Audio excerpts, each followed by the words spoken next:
اعوذ باللہ من الشیطان الرجیم بسم اللہ الرحمن الرحیم ربی اشرح لی صدری ویسر لی امری واحلل عقدۃ من لسانی یفقہوا قولی صدق اللہ العظیم بسم اللہ الرحمن الرحیم ولا تقولوا لمن يقتل في سبيل الله اموات بل احياء ولكن لا تشعرون بسم اللہ الرحمن الرحیم انا اعطیناک الکوثر فصل لربک وانحر اِنَّا أَعْطَيْنَاكَ الْكَوْثَرَ فَصَلِّ لِرَبِّكَ وَانْحَرْ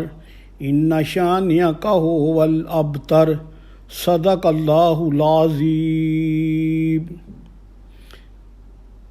اللہ کا لاکھ لاکھ شکر ہے کہ اللہ تعالیٰ نے آج پھر ہمیں ایک دوبارہ موقع دیا اور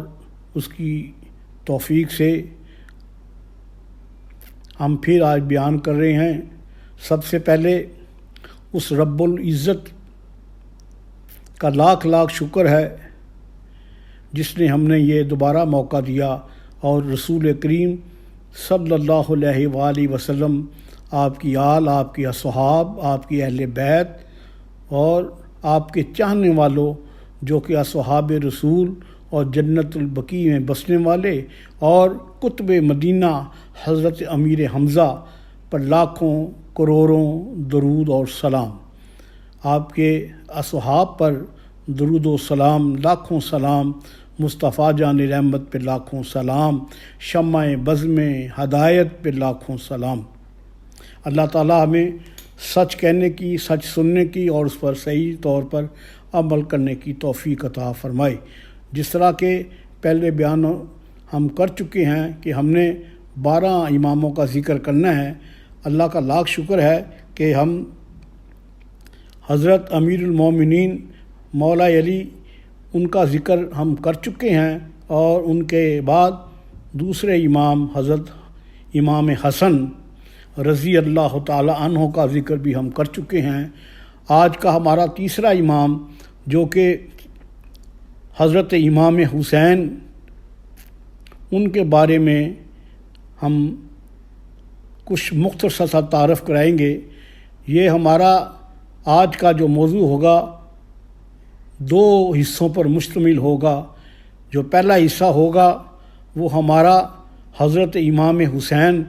رضی اللہ تعالی عنہ کا پہلا آپ کے مقام، آپ کی فضیلت، آپ کے ولادت سعادت کے کچھ واقعات اس پر مشتمل ہوگا، اور دوسرا حصہ ہم اس کو علیحدہ بیان کریں گے جو کہ واقعہ کربلا ہوگا۔ اس کو ہم آپس میں جوڑتے نہیں ہیں، پہلے ہم آپ کے مقام فضیلت پر گفتگو کریں گے۔ آپ سب سے دعا ہے کہ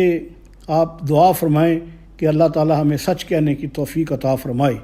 کیونکہ آج کا جو موضوع ہے وہ اس طرح سے بھی ایک اہمیت کا حامل ہے کہ محرم الحرام کی آج 7 تاریخ ہے اور ہم نے کل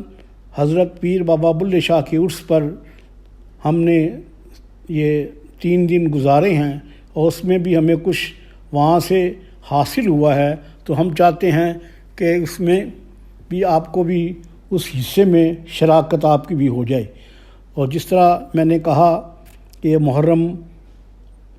کی آج 7 تاریخ ہے اور 1442 ہجری ہے، تو آج ہم حضرت امام حسین رضی اللہ تعالی عنہ کے بارے میں کچھ بیان فرمائیں گے۔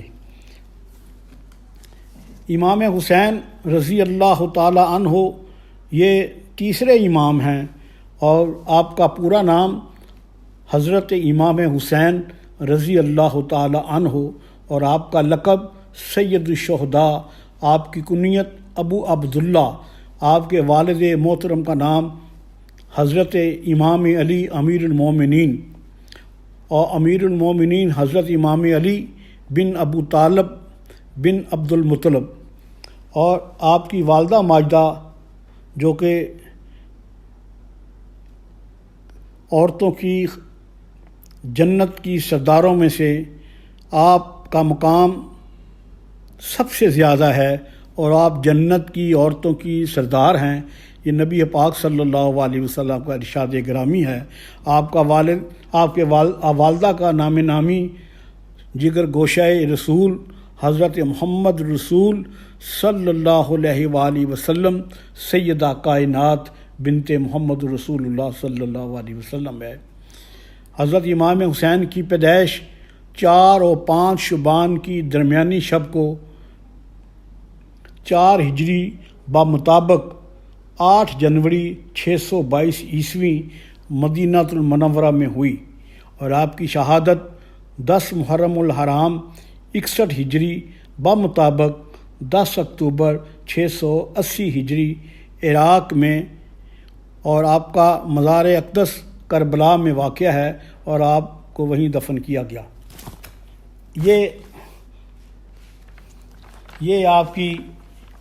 ولادت پاک، اور آپ کا لقب ابو المساکین بھی ہے۔ تو آپ کی کل عمر مبارک 45 برس تھی۔ آپ کا لقب مجتبیٰ بھی ہے، مرتضیٰ بھی ہے۔ یہ حضرت امام علی رضی اللہ تعالی عنہ سے آپ کو عنایت ہوا۔ تو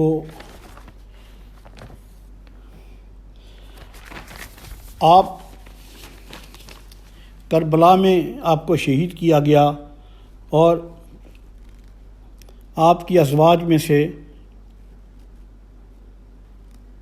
آپ کی بیویوں کے نام کچھ اس طرح کے ہیں: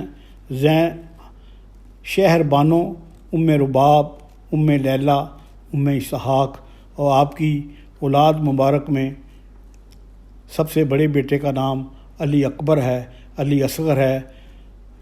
اور ایک علی زین العابدین بھی جسے کہتے ہیں، سکینہ ہے، فاطمہ،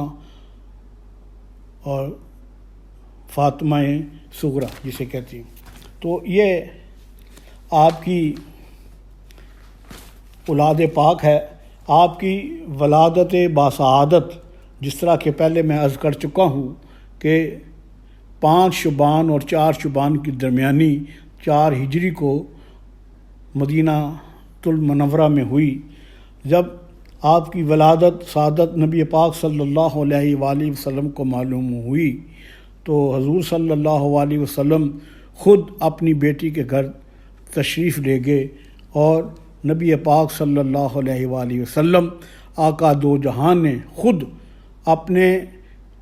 اس نواسے کو گود میں اٹھا کر ان کے ایک کان میں اذان دی، دوسرے کان میں اقامت دی، جس طرح کہ حضرت امام حسن کو بھی آپ نے ایسے ہی کیا، اور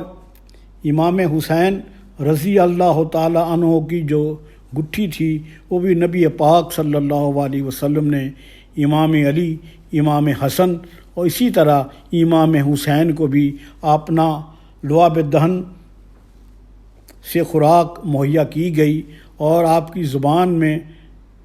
کی زبان حضرت امام حسین کی زبان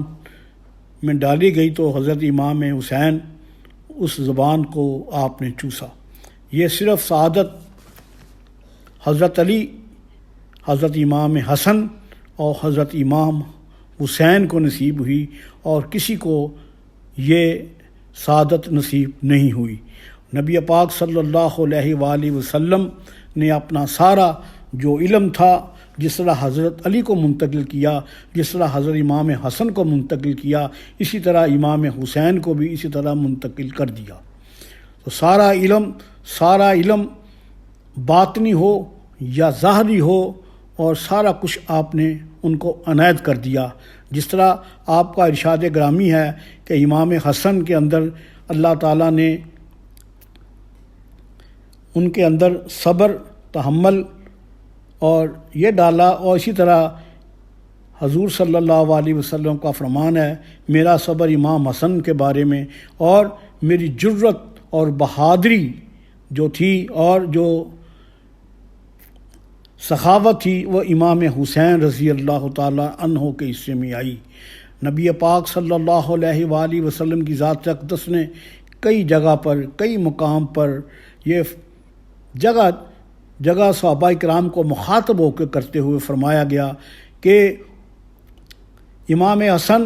میرا سینے تک، میرا اوپر سے لے کے سینے تک ایک حصہ ہے، اور سینے سے لے کے نیچے تک امام حسین رضی اللہ تعالی عنہ۔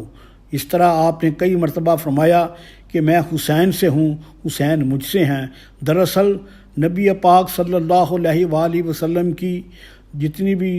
اولاد مبارک نرینہ ہوئی وہ بچپن سے ہی فوت ہو گئی، اور نبی پاک صلی اللہ علیہ وسلم کی یہ نواسوں کی صورت میں آپ ہی کی اولاد ہے۔ جس طرح آپ نے کئی جگہ پر فرمایا کہ یہ میرے جسم کا ٹکڑا ہیں، کبھی آپ نے ان کی فضیلت کے بارے میں بہت کچھ بیان کیا۔ اگر ہم اسی کو حدیث رسول پر ایک بحث کریں تو ایک لمبی داستان، ایک لمبا واقعہ بن جاتا ہے، لیکن آپ کے لیے، آپ کو بتانے کے لیے یہی کافی ہے کہ پورے رسول کریم صلی اللہ علیہ وسلم کی پوری جو سیرت تھی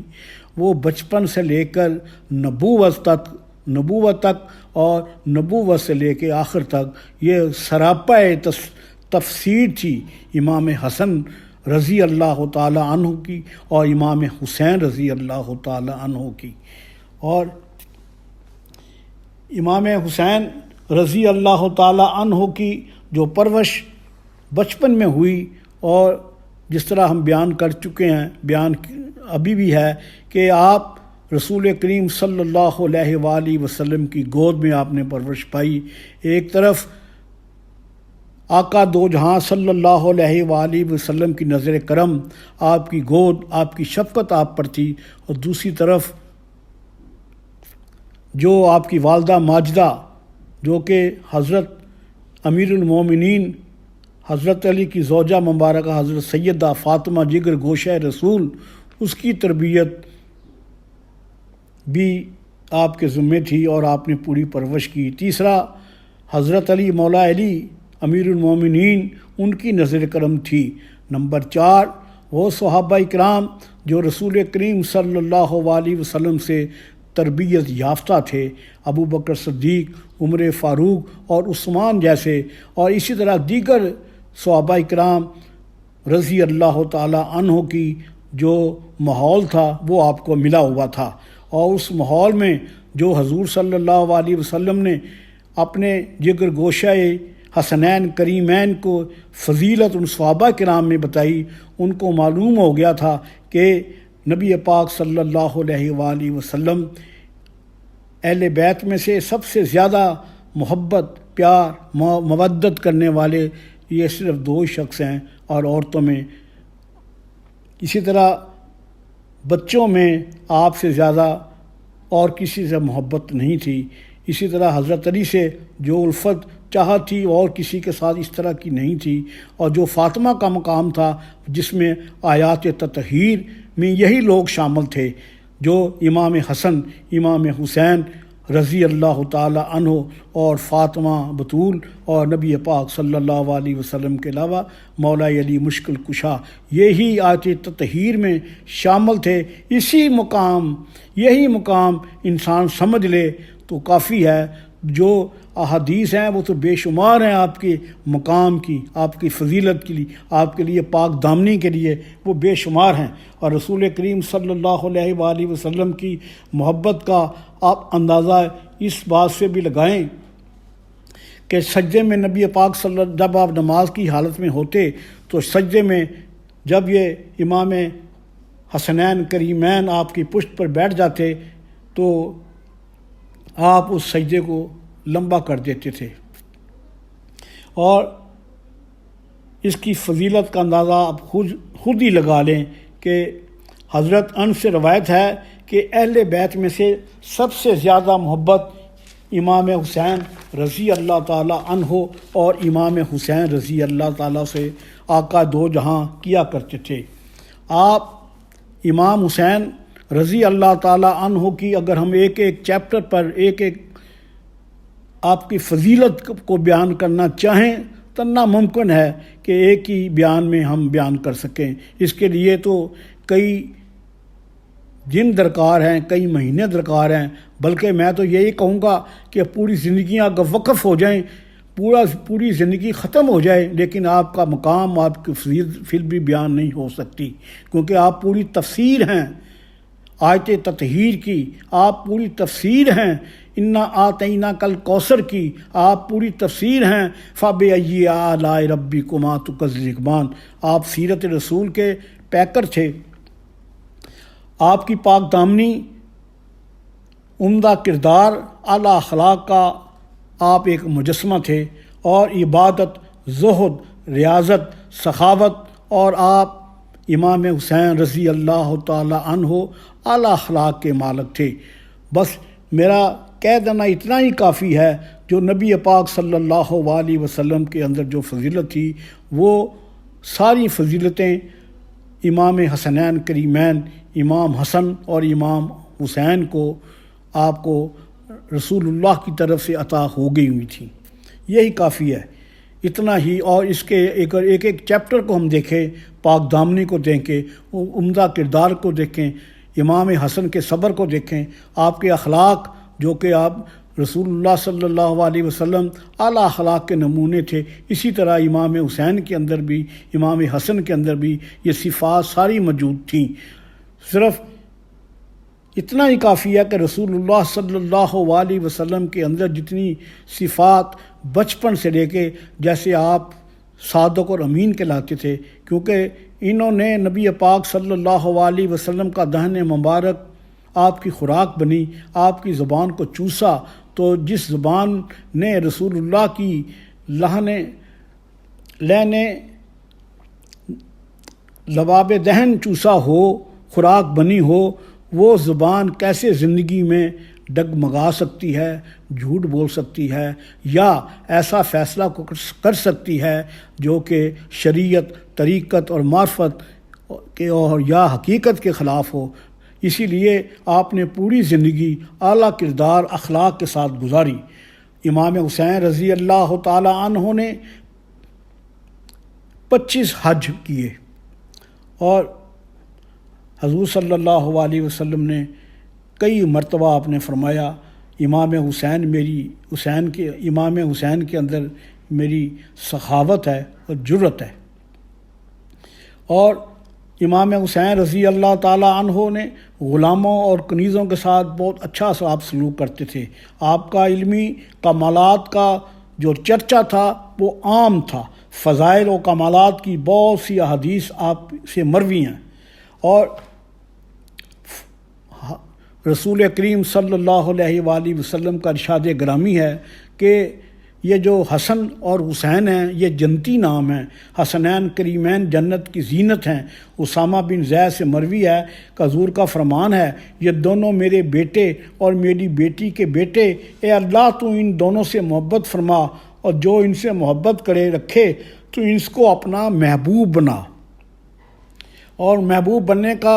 رسول اللہ صلی اللہ علیہ وآلہ وسلم نے آسان طریقہ بتا دیا. جو ان کو محبوب بنائے گا اللہ بھی اس کو محبوب بنائے گا. اور امام حسنین کریمین جس طرح پہلے بیان کر چکا ہے کہ حضور صلی اللہ علیہ وسلم اپنے سجدوں کو لمبا کر دیا کرتے تھے، اپنا خطبہ موقوف کر دیتے تھے، اور کئی مرتبہ یہ واقعہ پیش آیا کہ آپ نے لمبا سجدہ کیا اور اپنا جو خطبہ ہے وہی موقوف کر دیا. کئی مرتبہ تو آپ خطبے کے دوران امام حسنین کریمین کو خطبہ چھوڑ کر ان کو اٹھانے آتے اور اپنی گود میں بٹھایا کرتے تھے. نبی پاک صلی اللہ علیہ وسلم جب اس دنیا سے رخصت ہوئے تو اس وقت آپ کی عمر مبارک 6 یا 7 سال کی تھی، اور جب امام حسین رضی اللہ تعالی عنہ کی عمر مبارک 31 برس کی تھی تو حضرت علی کو بطور خلیفہ تسلیم کیا گیا۔ اور یہ امیر المومنین کے زندگی کے 35 ہجری سے 31 آخری 5 سال جو آپ کو ملے وہ حضرت علی کی شراکت میں ملے جب آپ کے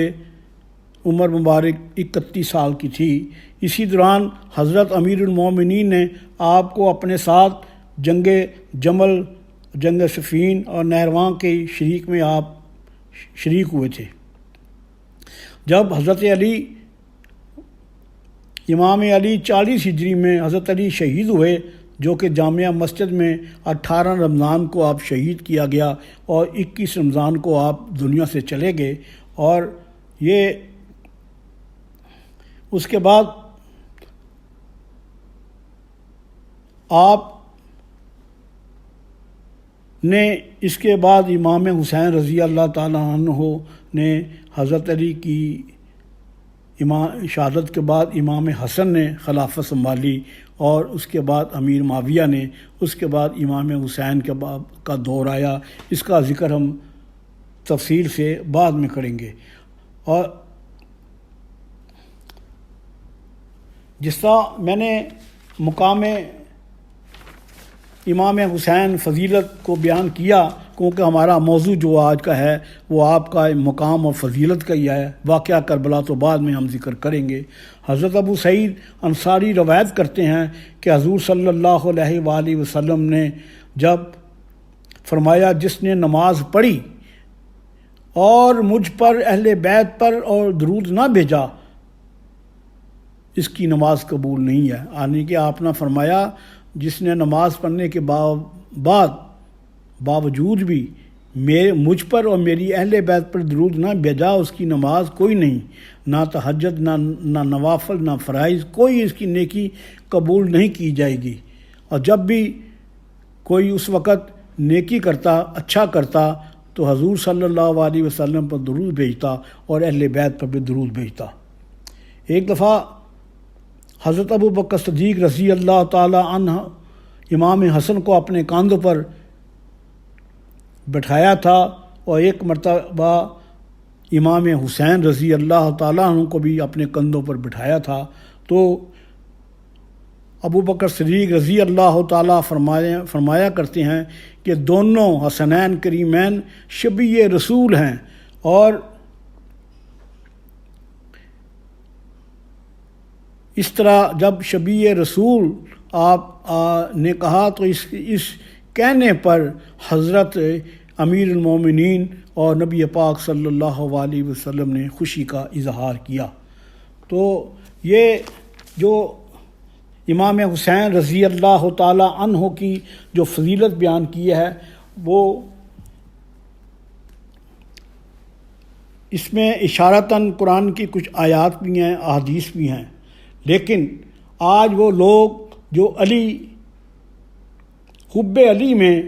افراد کی وجہ سے راہ اعتدال کو چھوڑ بیٹھے ہیں، اور وہ لوگ جو بغض علی کی بنا پر راہ اعتدال پر نہیں رہے، یعنی وہ لوگ جو حب علی اور حب اہل بیت کے نام پر دلوں میں بغض صحابہ رکھتے ہیں، وہ لوگ جو حب صحابہ کرام کے نام پر دلوں میں بغض علی اور بغض اہل بیت یا حب اہل بیت کے نام پر بعض بغض صحابہ رکھتے ہیں، تو کوئی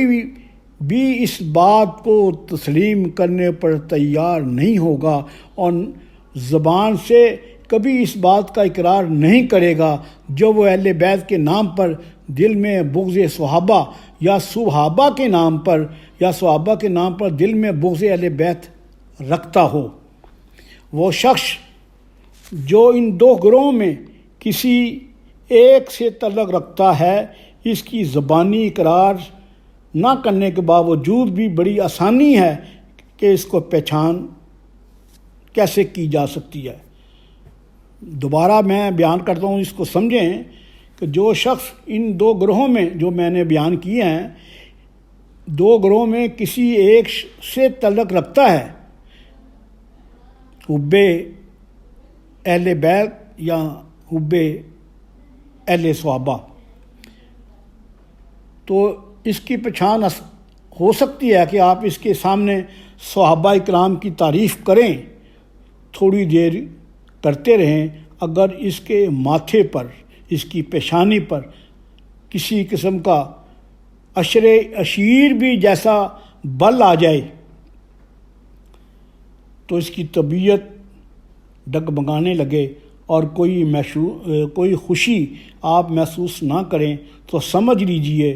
آسان طریقہ ہے اس کو سمجھنے کا کہ اس شخص کا تعلق اس گروہ سے ہے جو حضرت علی کی محبت میں زیادتی کے دعوے کی وجہ سے رائے حق چھوڑ بیٹھے ہیں۔ اسی طرح اگر کسی شخص کے سامنے حضرت امیر المومنین مولا علی مشکل کشا رضی اللہ تعالی عنہ اور حضرت امام حسین اور اہل بیت کا ذکر کیا جائے تو اس کی طبیعت میں گھٹن محسوس ہو، بے چینی محسوس ہو، تو آپ محسوس کر لیں اور سمجھ لیں کہ اس شخص کا تعلق اس گروہ سے ہے جو حضرت علی کے بغض کی وجہ سے رائے حق چھوڑ بیٹھا ہے۔ تو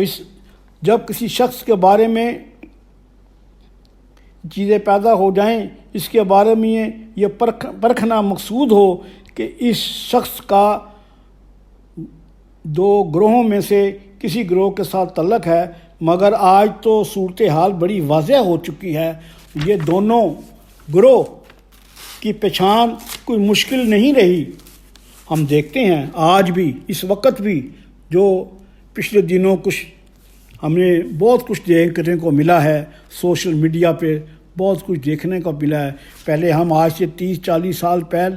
سنتے تھے، لیکن آج کل ہمیں یہ اتنا دور جدید ہو چکا ہے کہ ہر چیز کا پتہ سوشل میڈیا سے معلوم ہو جاتا ہے۔ پچھلے دنوں بھی کچھ واقعات ایسی اس قسم کے پیش آئے ہیں کہ ہم دیکھتے ہیں کہ یہ گروہ ایسا ہے جو سارا سال اپنے مذہبی اجتماع تو کرتا ہے، امام سیدنا امام حسین رضی اللہ تعالی عنہ اور اہل بیت کے حوالے سے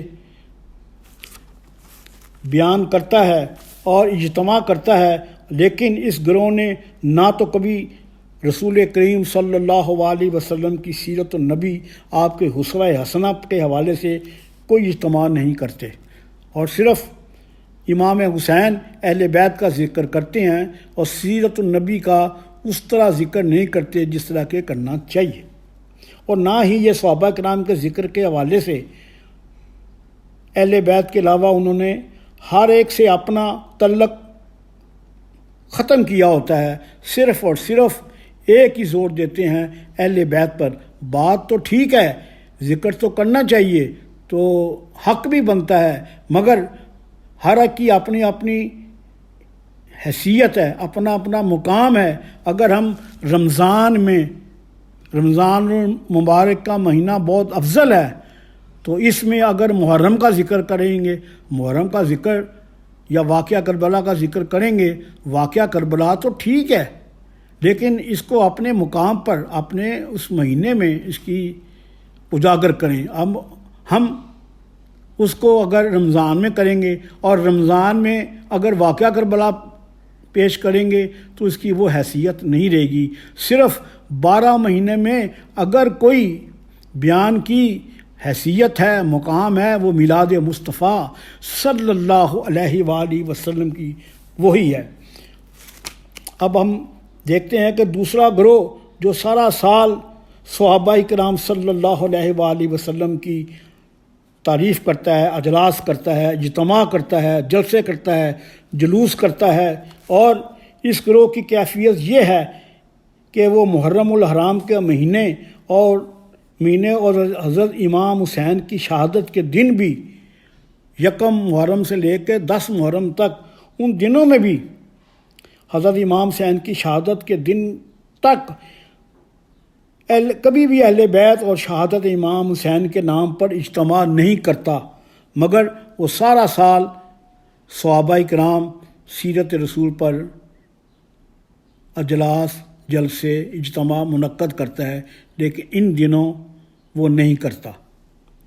جس طرح پہلا گروہ اہل بیت اور سیدنا امام حسین کے علاوہ اسلام کے باقی تمام موضوعات چھوڑ دیتے ہیں، اسی طرح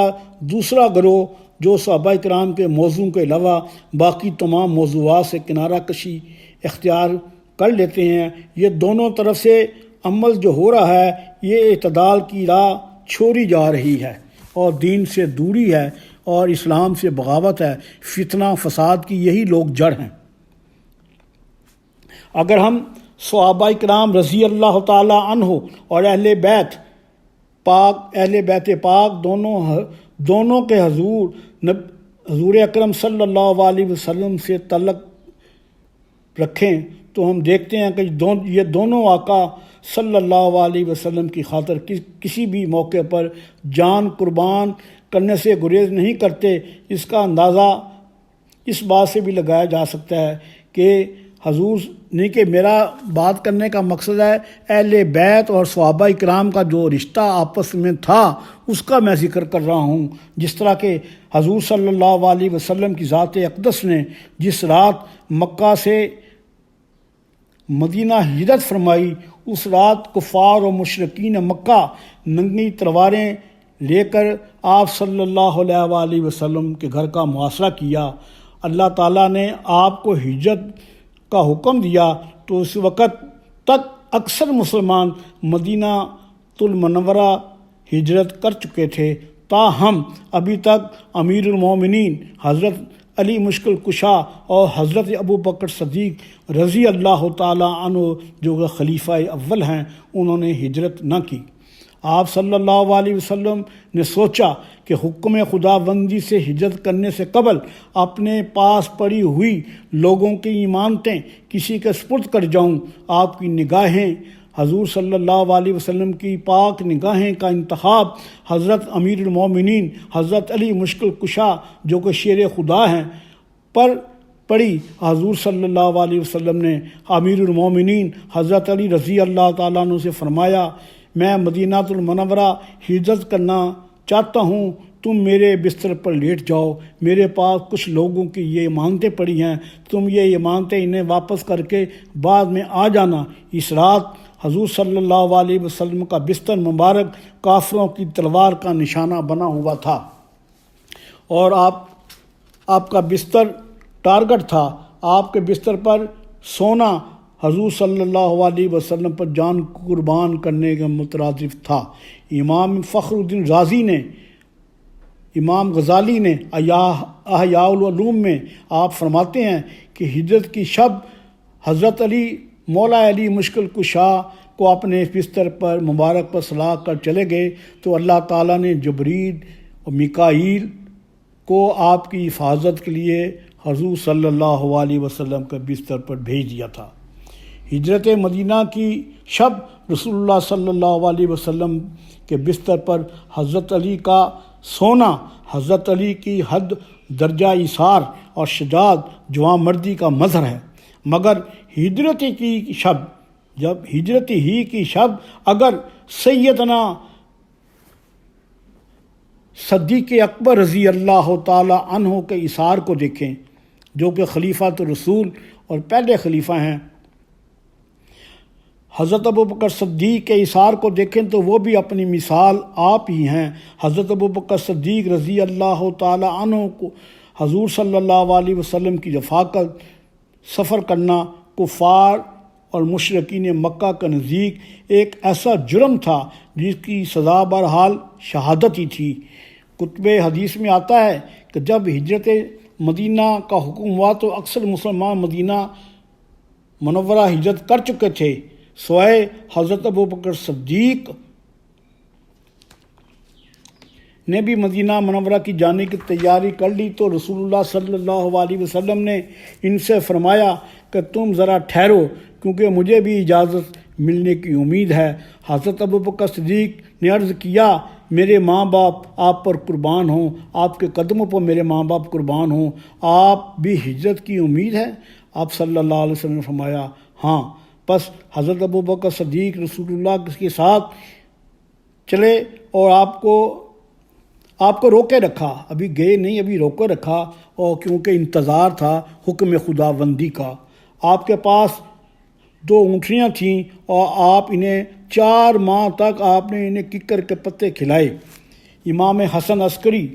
نے اپنی تفسیر میں بیان کیا ہے کہ ہجرت کی رات رسول اللہ صلی اللہ علیہ وسلم آقائے دو جہاں سید الورا نے حضرت ابوبکر صدیق کے گھر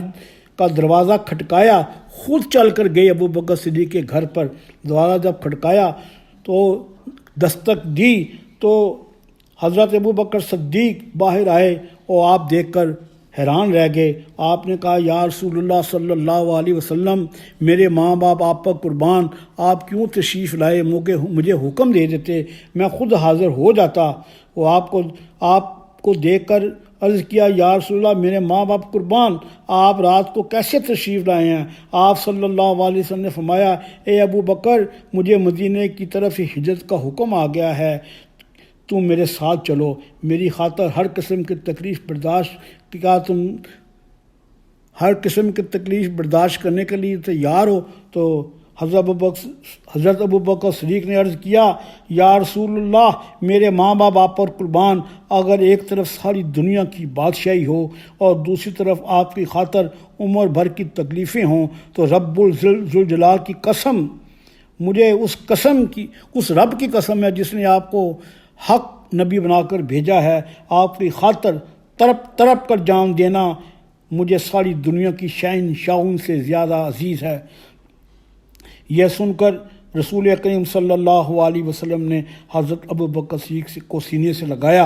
اور اپنے ساتھ کے تعلق کو ناقابل شکست قرار دے دیا۔ وہ حضور صلی اللہ علیہ وسلم کو سینے سے لگانا دراصل اس میں بھی ایک حکمت ہے کہ سارا نور آپ پر بھی منتقل کر دیا گیا۔ اہل بیت اور صحابہ کرام کا بہت اچھا باہمی تعلق تھا آپس میں، اور اس بات کا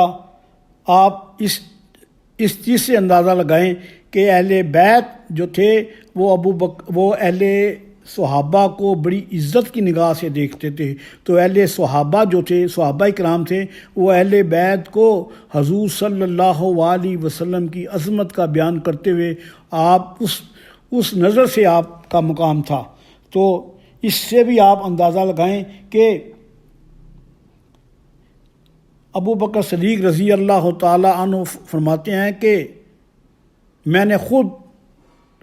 نبی پاک صلی اللہ علیہ وسلم سے سنا ہے کہ حضرت علی کو آپ کے چہرہ مبارک کو دیکھنا ہی عبادت ہے۔ یہ دیکھیں آپس میں یہ صحابہ کرام و اہل بیت میں کس طرح شیر و شکر تھے آپس میں، اور اپنے اولادوں کا نام بھی اسی وجہ سے آپ رکھتے تھے کہ ان کے ساتھ بہت نسبت تھی۔ اور آج کل کے دور میں اس چیز کا اندازہ خود آپ لگا لیں کہ ہم نے بغض علی اور بغض صحابہ کس طرح ہم نے اس کو جنم دیا ہوا ہے۔ ان میں تو آپس میں وہ شیر و شکر تھے دونوں، اہل بیت اور صحابہ کرام، اس میں کوئی رنجش نہیں تھی۔ لیکن منافقوں نے، آج کے مولوی جو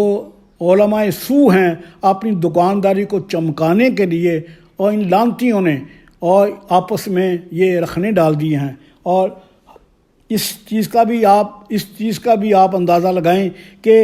سیدنا فاروق اعظم جو خلیفہ دوم ہیں، وہ آپ کے دور خلافت میں جب ایران فتح ہوا تو ایران کے آخری بادشاہ یزدگرد کی بیٹی حضرت شہر بانو جو کہ جنگی قیدی بن کر مال غنیمت میں آئیں۔ جب مال غنیمت تقسیم ہونے لگا تو اہل مدینہ اور اسلامی لشکر سوچنے لگا کہ دیکھتے ہیں کہ یہ کس مال غنیمت میں یہ شہزادی کس کے حصے میں آتی ہے، اور ایران کے بادشاہ یزدگرد کی بیٹی شہر بانو جو کہ کس خوش نصیب کے حصے میں آتی ہیں۔ تو اس میں حضرت عمر فاروق رضی اللہ تعالیٰ عنہ کا اندازہ لگائیں محبت رسول سے، اہل بیت کے سے محبت کرنے سے۔ آپ نے فرمایا کہ شہزادے کے لیے کوئی شہزادہ ہی چاہیے، تو آپ نے حضرت امام حسین جو کہ شہزادہ رسول اور جو کہ جگر گوشہ بطول، اور آپ نے حضور صلی اللہ علیہ وسلم کی زبان مبارک سے آپ کا مقام، آپ کا مرتبہ سنا ہوا تھا، اور آپ نے یہی کہا تھا یہ جنت کے جوانوں کے سردار ہیں اور جنتی پھول ہیں، اور آپ نے انتخاب شہر بانو کا امام حسین رضی اللہ تعالی عنہ کے لیے کیا۔ ایک مرتبہ حضرت حسن حضرت عمر فاروق کے عہد خلافت میں ان کے دروازے پر تشریف لے گئے اور وہاں جا کر دیکھا کہ حضرت عبداللہ بن عمر دروازے پر کھڑے ہیں اور حاضر ہونے کی اجازت مانگ رہے ہیں۔ اتفاق سے ان کو حاضر ہونے کی اجازت نہیں ملی، یعنی کہ حضرت عمر فاروق کے بیٹے کو اجازت نہیں ملی حضرت عمر فاروق کو ملنے کے لیے۔ تو اسی وقت حضرت امام حسن کو یہ خیال ہوا کہ جب ان کے بیٹے کو اجازت نہیں ملی، اندر آنے کی اجازت نہیں ملی، تو مجھے کب اجازت دیں گے؟ پس آپ واپس ہو گئے۔ تو حضرت عمر فاروق کو جب یہ معلوم ہوا کہ حضرت امام حسن واپس ہو گئے ہیں اور چلے گئے ہیں، تو آپ فوراً طور پر حضرت امام حسن کے پاس خود تشریف لے گئے اور فرمایا کہ مجھے آپ کا تشریف لانے کی اطلاع نہیں دی گئی تھی۔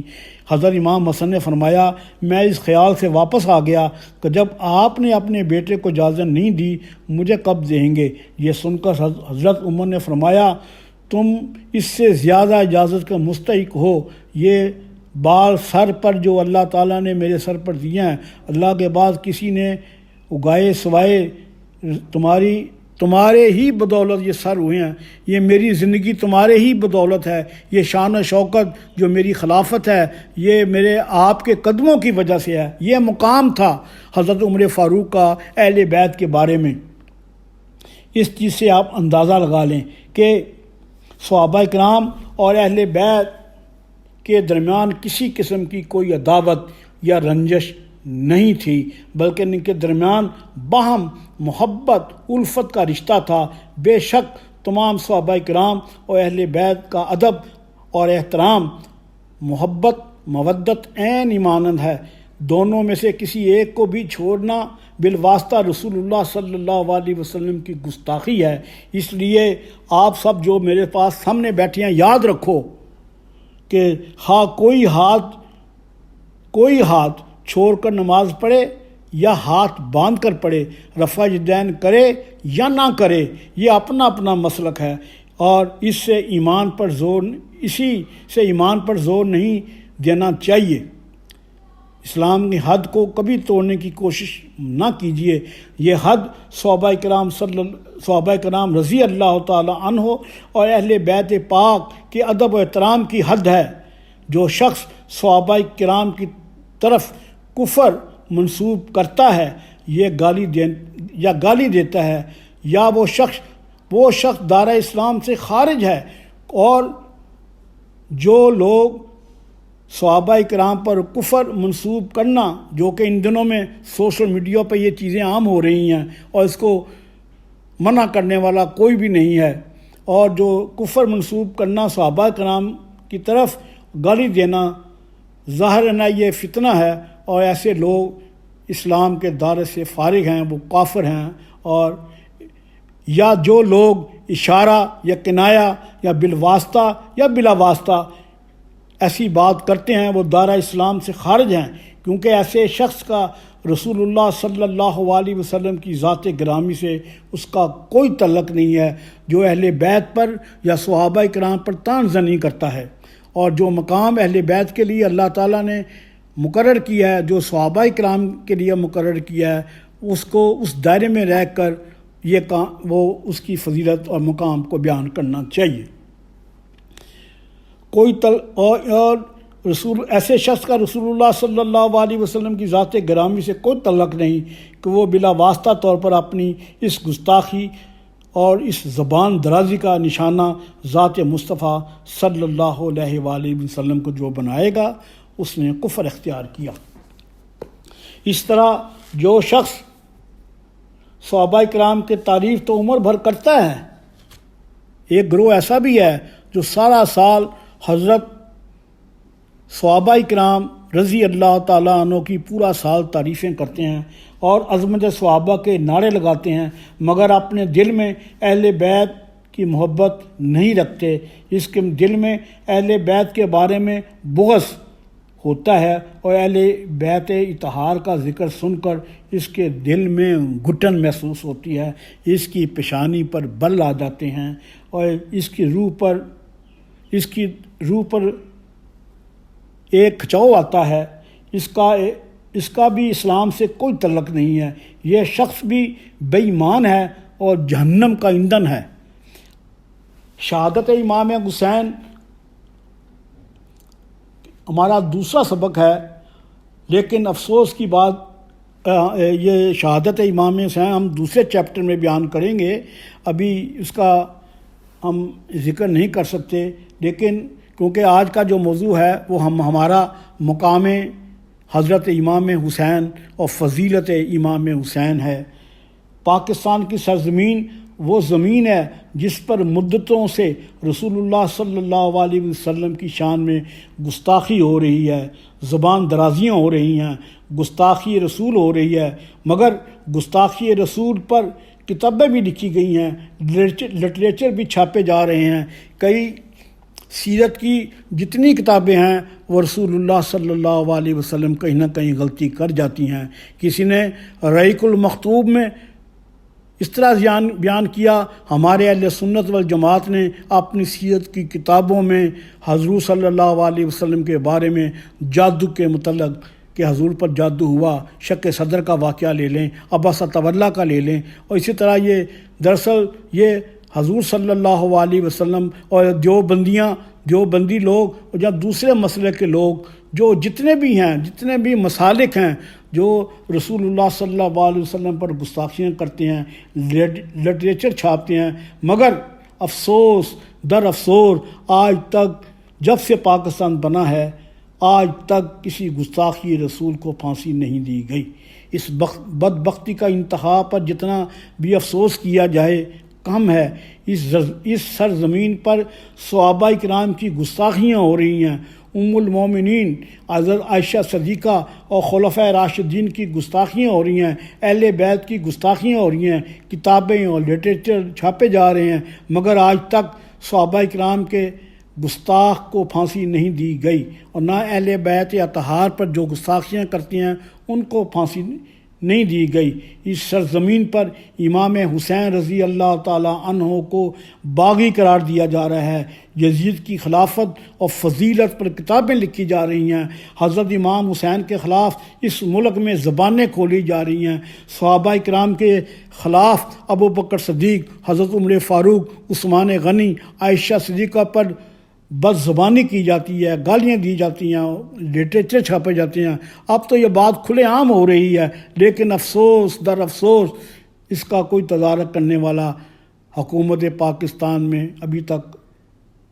یہ کام نہیں ہو سکا۔ لوگ اپنے بیٹوں کے نام یزید رکھ رہے ہیں اور یزیدیت اور بغض اہل بیت کو فروغ دے رہے ہیں، اور یہ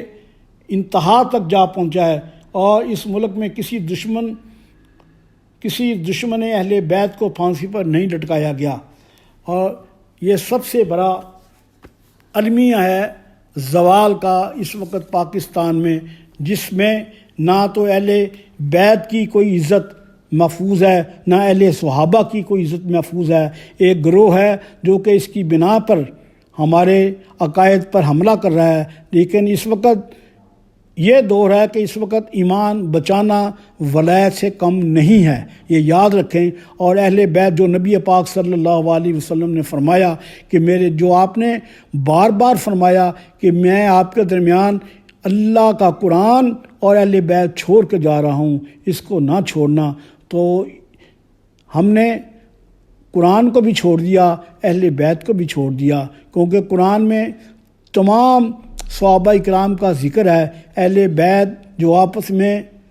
شیر و شکر ہیں ہم نے اس میں دراریں ڈال دی ہیں۔ ہمیں ان علماء سو سے بچنا چاہیے، اور ہمیں امام حسین رضی اللہ تعالی عنہ کی سیرت کو اپنانا چاہیے۔ جو امام حسین رضی اللہ تعالی عنہ نے آپ نے ساری زندگی کوئی نماز قضا نہیں کی، شہادت کے وقت بھی آپ نے نماز پڑھی، آپ نے زندگی بھر کبھی جھوٹ نہیں بولا، کبھی آپ نے کوئی ایسی بات نہیں کہی، آپ حرام کے قریب تک نہیں گئے، کیونکہ اللہ نے آپ کو فرما دیا تھا کہ میں ہر چیز آپ کی میں نے پاک کر دیا۔ آت تطہیر اور جو مبالغہ کا واقعہ ہوا وہ آپ کی فضیلت ہمیں بیان کرتا ہے۔ آج کا جو موضوع تھا وہ مقام فضیلت اور آپ کے مقام کا تھا جو ہم نے بیان کیا۔ اگلا جو ہمارا موضوع ہوگا وہ انشاءاللہ تعالی اللہ کی مہربانی سے مقام کربلا، واقعہ کربلا پر ہوگا۔ اللہ تعالی ہمیں امام حسین رضی اللہ تعالی عنہ، آپ کے اہل بیت اور صحابہ کرام کی عظمت کا ہمیں اس کی پہچان کرنی چاہیے جو رسول کریم صلی اللہ علیہ وسلم نے اہل بیت کا اور صحابہ کرام کا مقام دیا ہے، ہمیں اسے سمجھنے کی توفیق عطا فرما۔ اللہ کریم ہمیں اہل بیت